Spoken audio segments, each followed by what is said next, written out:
ओम शांति। आज जब हम धर्म और कर्म की बात करते हैं तो संसार में कुछ लोग ऐसे हैं जो धर्म के मार्ग को अपना लेते हैं और कर्म को छोड़ देते हैं। कर्म सन्यासी बन जाते हैं और सोचते हैं कि धर्म के मार्ग में कर्म का कोई स्थान नहीं है। गृहस्थ आश्रम त्याग करके, कर्म को त्याग करके वे धर्म का मार्ग यानी सन्यास मार्ग अपना लेते हैं। और कुछ लोग फिर ऐसे भी हैं जो धर्म में चलने वालों को देख करके, उनकी भी गिरावट को देख करके, सही तरीके से कोई नहीं चल रहा है उनको देख करके, धर्म में अनेक मतभेदों को देख करके, धर्म में भी कई झूठे आडंबरों को देख करके धर्म का मार्ग छोड़ करके सिर्फ कर्म में लग जाते हैं। वे कहते कर्म ही सब कुछ है, गृहस्थ आश्रम ही सब कुछ है।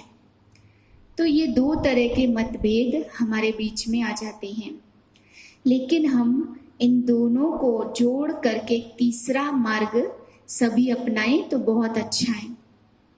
धर्म और कर्म दोनों को जोड़ करके जो चलते हैं वही श्रेष्ठ बन सकते हैं, क्योंकि धर्म का मार्ग अर्थात धारणाएं, जीवन में धारणाओं का पालन हम कर्म करते हुए ही तो करेंगे।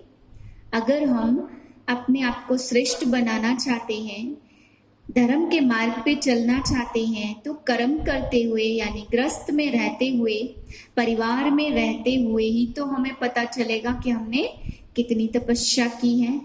तो कई लोग शांति के मार्ग पर जाते हैं तो बिल्कुल अपने को अकेला कर लेते हैं और परिवार को छोड़ देते हैं। तो धर्म का मार्ग कोई ऐसा मार्ग नहीं है कि बिल्कुल अकेले हो जाओ।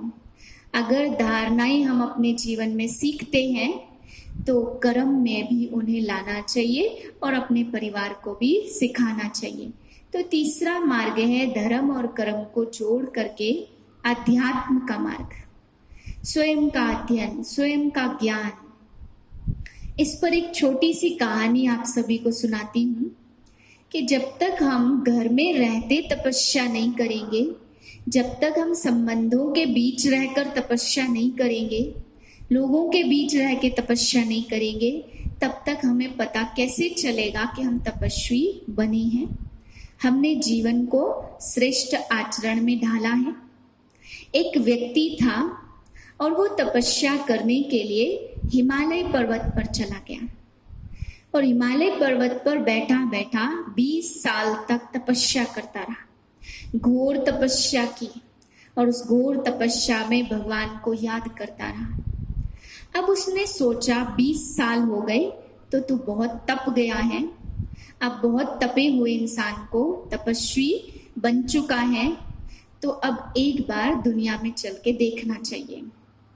कुंभ का मेला लगा हुआ था तो उसने सोचा इतनी तपस्या तो कर ली, बहुत ऊंचा तपस्वी मैं बन गया हूँ, मेरे जैसा तपस्वी कोई है ही नहीं, इतना बड़ा मैंने बड़ी तपस्या की है।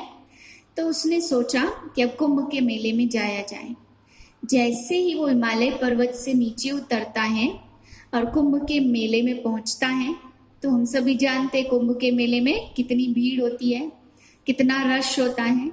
वहां पहुंचते ही क्या होता है, उस भीड़ में, उस रश में उसका पैर किसी व्यक्ति के पैर से उलझ जाता है और दूसरा व्यक्ति उसके पैर पे पैर रख देता है और उसको बहुत गहरी चोट आती है।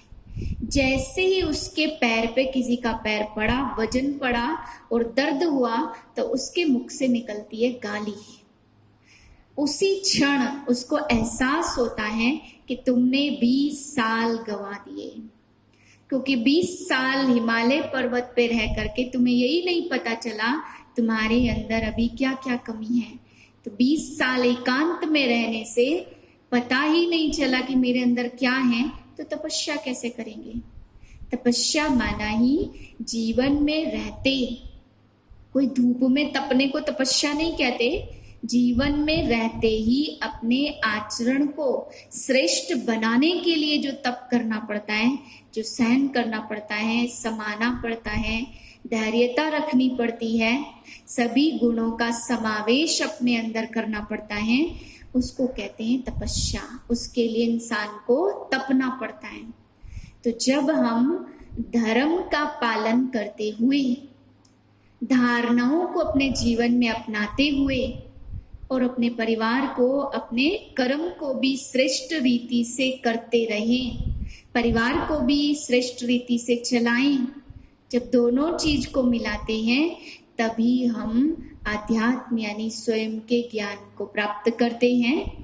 और स्वयं के ज्ञान द्वारा ही हम धर्म और कर्म को जोड़ सकते हैं, क्योंकि स्वयं हम आत्मा शांत स्वरूप हैं, प्रेम स्वरूप है, आनंद स्वरूप है, ज्ञान स्वरूप है, पवित्र स्वरूप है। तो निज स्वरूप में रहना और उस आधार पर ही कर्म करना, अपने स्वरूप से नहीं भटकना, उसी को कहते हैं अध्यात्म। और उस अध्यात्म के शिखर पर पहुंचने वाला धर्म और कर्म को जोड़ करके चल सकता है, तभी उसे आनंद का अनुभव होता है। ओम शांति।